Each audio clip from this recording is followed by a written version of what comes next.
So, Justin, our audience is made up of solopreneurs, one person business owners, but every once in a while we have a guest on that I feel like they're speaking to my personal life and not just the one person business side of my life. And my husband and I recently got these devices that block certain apps at certain times of the day so that we don't have our phones out when our little kids are around and they don't see mommy and daddy just continuing to look at our phones.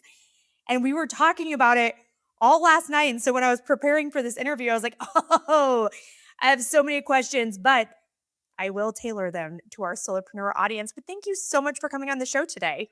Thank you for having me, Carly. I appreciate it. Well, and before we kick everything off, because I feel like the topic we're going to get into today is just so necessary. But before we do that, we ask all of our guests an icebreaker question. And for you, I'm going to ask, what is the wildest thing that has happened to you as a solopreneur? Well, full disclosure, I'm not a solopreneur. That's okay. So starting your business, we'll go with that. Uh, Actually, the craziest thing was the epiphany that I'm obsolete. And it was sitting in the back of the room with my partner, my co-founder in my last company. We just hired a chief medical officer to help with the science and some clinical studies. And we were sitting in the back, and he'd been with us for about, 6 to 8 weeks. And I don't even think he had signed on as a chief medical officer at the time. And he was giving a presentation around how he could tell the story in a better light, in a better way. And we sat back there, and it became painfully obvious that we just became obsolete. We were simply the co-founders. We're the ones that came up with the idea. Yeah, we have a hand in the business moving forward. But it was then at that particular moment where he leaned over to me, and he is my senior, and said, "This is that moment. You will remember this for the rest of your life. We just became obsolete." And that hit me for the first time in a very, very wild and crazy way, because you're like, oh my God, of course. And he said, from this point on, you'll only hire people that are smarter than you. Did that stress you out or did that excite you?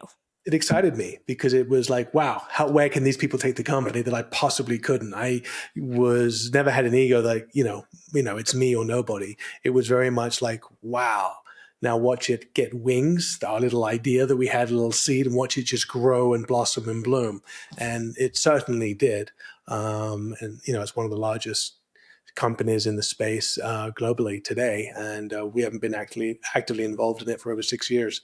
And so it's very, very interesting when you have that epiphany, when you have that little idea and you watch it grow to a modest place, and then all of a sudden you bring someone in and you go, oh yeah, now it's going to take off.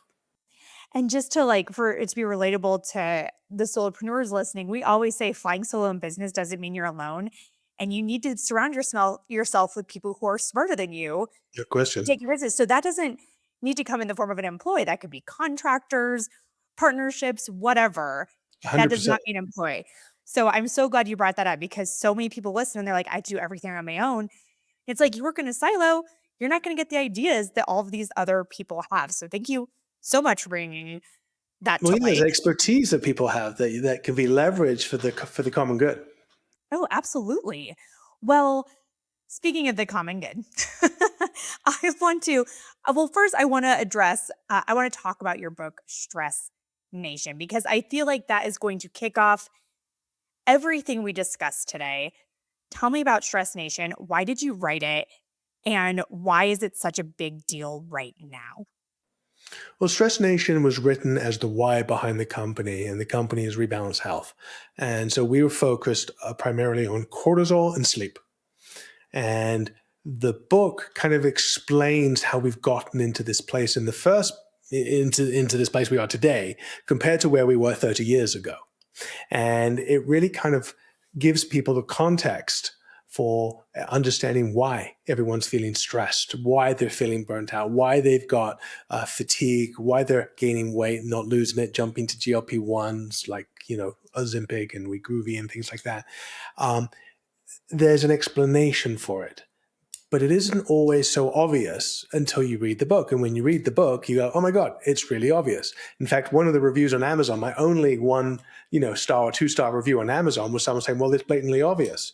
Well, if it was so obvious, we wouldn't have this problem in the first place. But putting the pieces together and explaining it in a simple way that doesn't speak to, above people's heads was very important, because we felt like trying to stand out in the noise today is never been harder in the history of, basically the internet, e-commerce, marketing. It's never been as difficult as it is today, because it's so readily available for everyone to promote and advertise.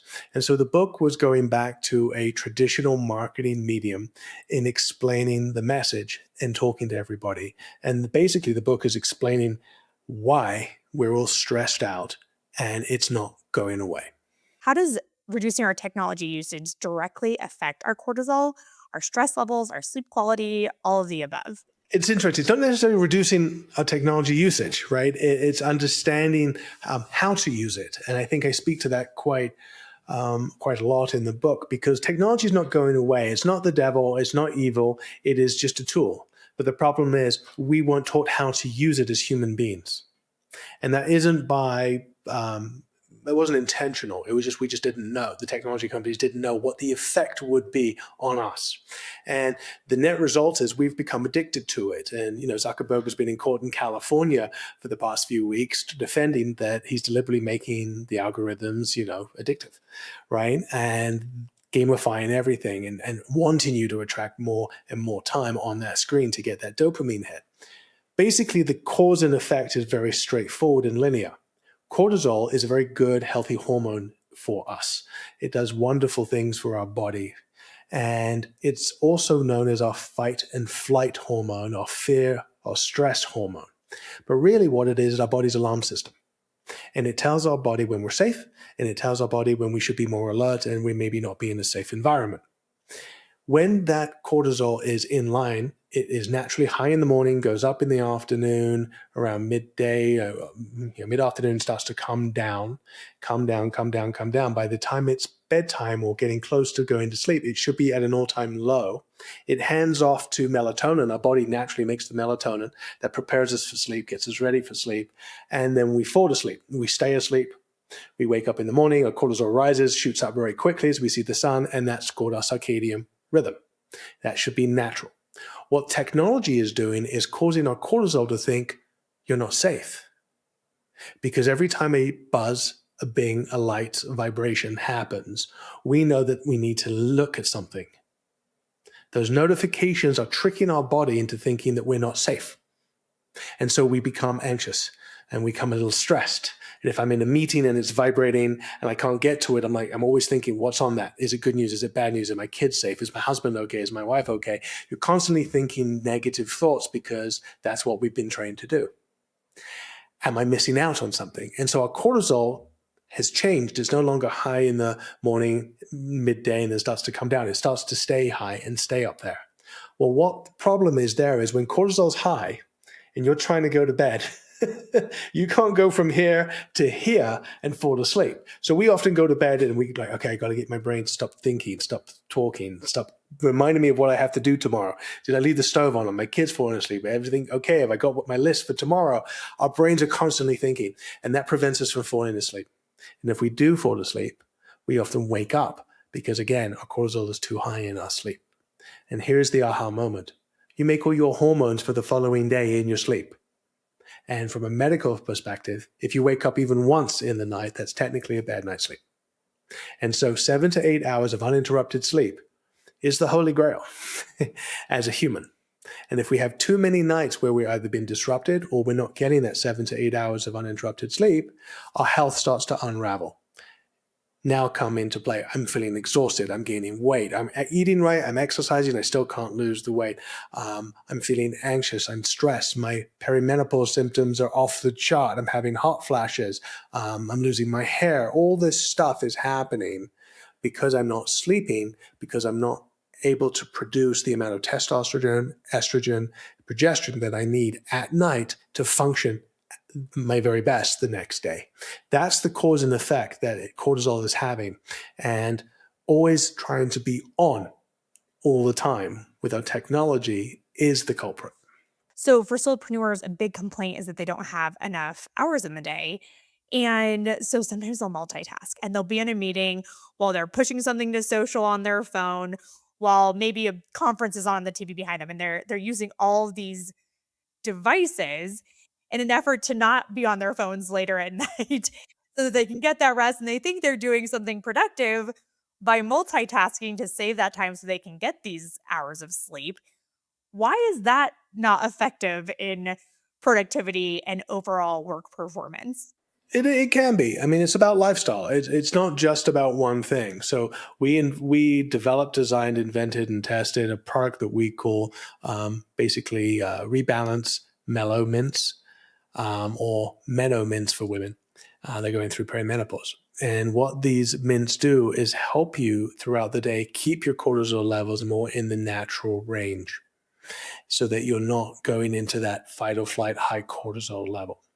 And so our supplements were designed specifically in mind to support people using technology and living stressful, busy everyday lives, right? It's only getting busier and busier.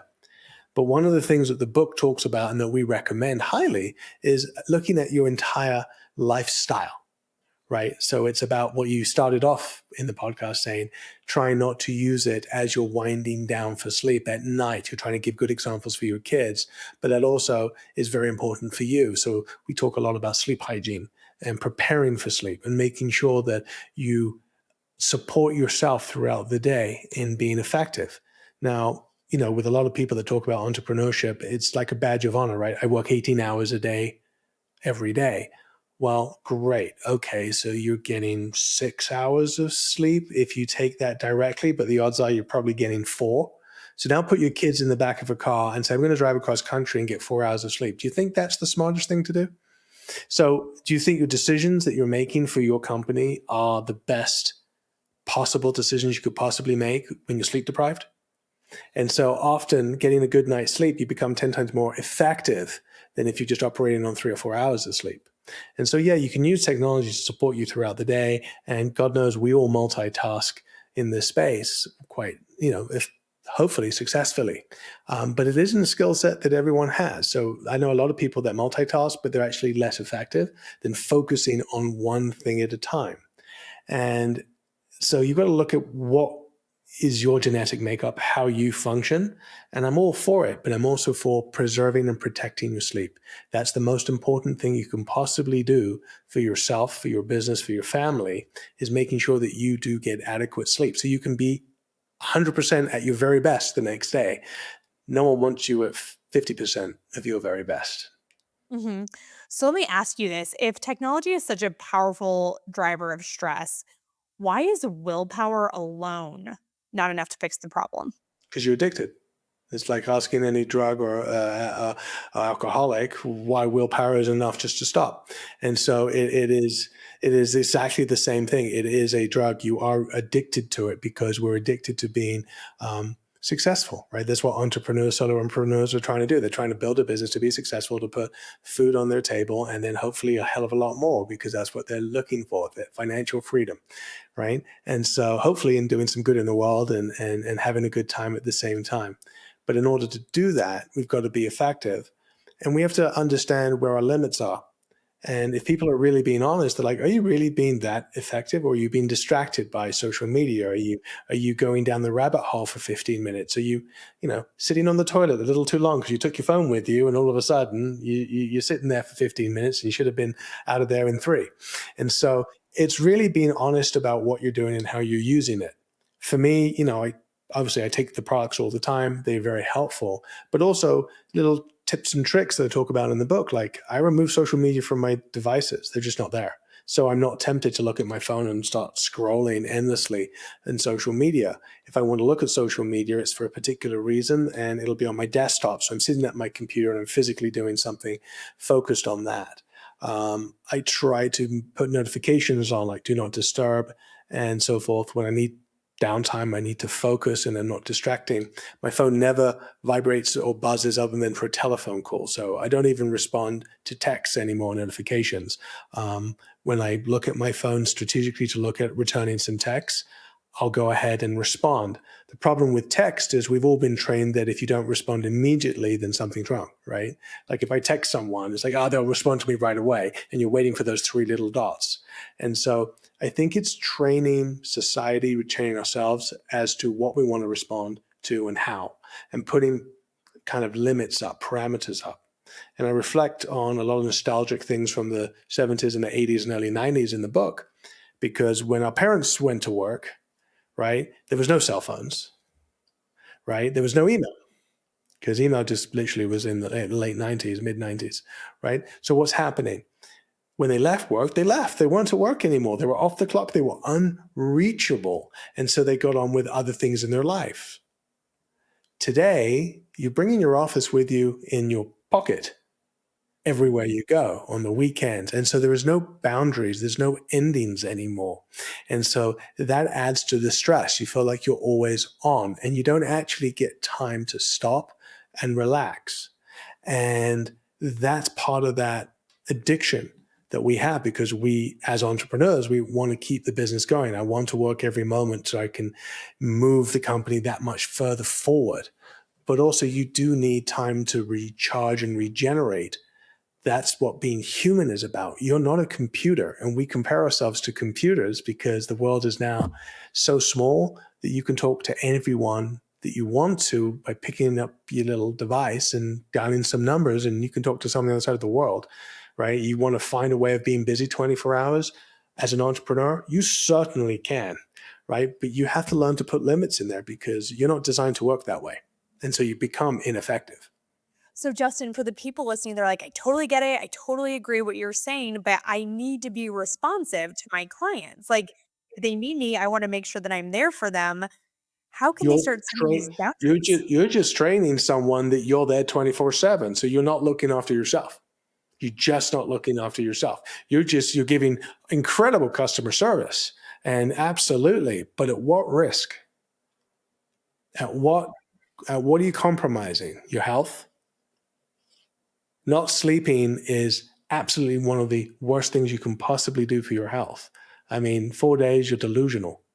No sleep for 4 days, you're delusional. So, how good at customer service and how good is your company going to be if you're not looking after yourself? And so, I'm not saying be absent minded. I'm just saying learn to put boundaries up and parameters for which you can operate, where where you are on the clock, you're operating at total optimum capacity versus 70%. So, a big thing that solopreneurs struggle with is isolation. How does technology feed into that loneliness and isolation feeling? Doesn't. That's the problem with technology. You need human interaction. You need human connection. Human connection is one of the reasons why people were suffering from depression during COVID. I mean, true isolation. We still had Zoom. We still had, abilities to connect with people through technology. But speaking to a screen all day, every day, is going to make you very lonely. It just is, right? So I highly recommend that people actually try and get out and meet people. It doesn't have to be every day, every moment, but a couple of meetings throughout the day where you get up and you're moving, you're in the sun and you're moving around and you actually get to meet people. That is actually one of the best things you can possibly do, because human connection is fundamental to being human. And I think where entrepreneurs get caught up is they try to be as efficient and effective as the devices that they're using. And that's just not right. We are not computers, and we must not lose track of the fact that we are human and we still need core fundamental elements in our life like food, water, and sleep, as well as exercise. Hmm. Yeah. Okay. So, really quick, I want to circle back because you were talking about ways that you've kind of stepped away from your phone. You don't have notifications on. You don't have social media apps. What are some other small changes people can make today that have the biggest impact on, let's say, sleep and stress? For me, well, obviously the biggest things is obviously taking our supplements and reading the book and understanding what is applicable to you and what isn't, right? Because there's so many points and tips that I can share, and we don't have endless amounts of time. But for me, some of the big things are try and get a routine in your world that you can stick to religiously.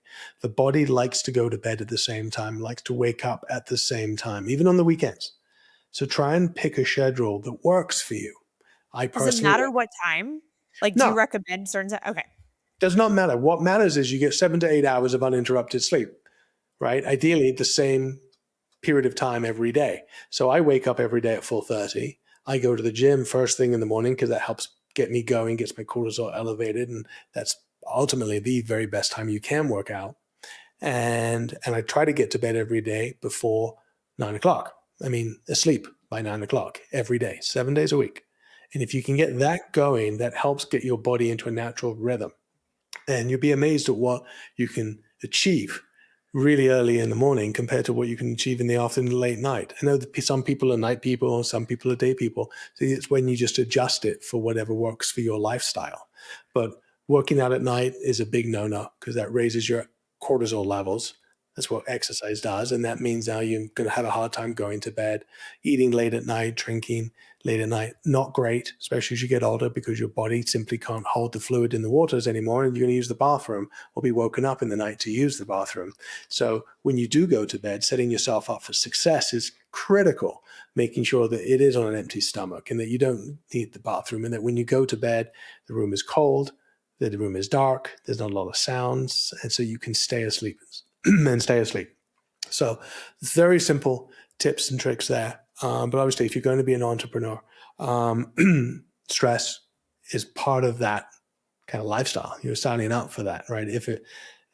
It's not for everybody. And so, the Rebalance lozenges and the mints that we have support people on that mission for sure. I mean, I basically have them on my desk and I take them, pop them all day long because it helps keep me even and support myself throughout the day. Well, Justin, this has all been so helpful. I feel like people listening, there are a few people that are like, oh, I need to improve on this in one way or another. So I hope this episode in your book helps them find the success they're looking for through all these tips and tricks. And on the topic of success, we ask all of our guests this question: what is your favorite quote about success? Well, if it was easy, everyone would do it. Great, I love it. That's simple. If it was Easy. easy, everyone would do it. It's not easy. Well, Justin, where can people learn more about you and find the book? Absolutely. Go to rebalancehealth.com. Easy enough. All right. And that will also be in the show notes. Well, thank you so much for coming on the show today. This was so helpful. Thank you for having me. And listeners, thank you so much for tuning in. As always, please leave that 5-star review. It helps us spread the word to other one-person business owners. Subscribe on your favorite podcast platform, including YouTube, and share this episode with a friend that you think could really use it. We all have those friends who are stressed out and don't sleep enough and don't have the routine. You know who you are. So share this episode, and we'll see you next week on the Aspiring Solopreneur.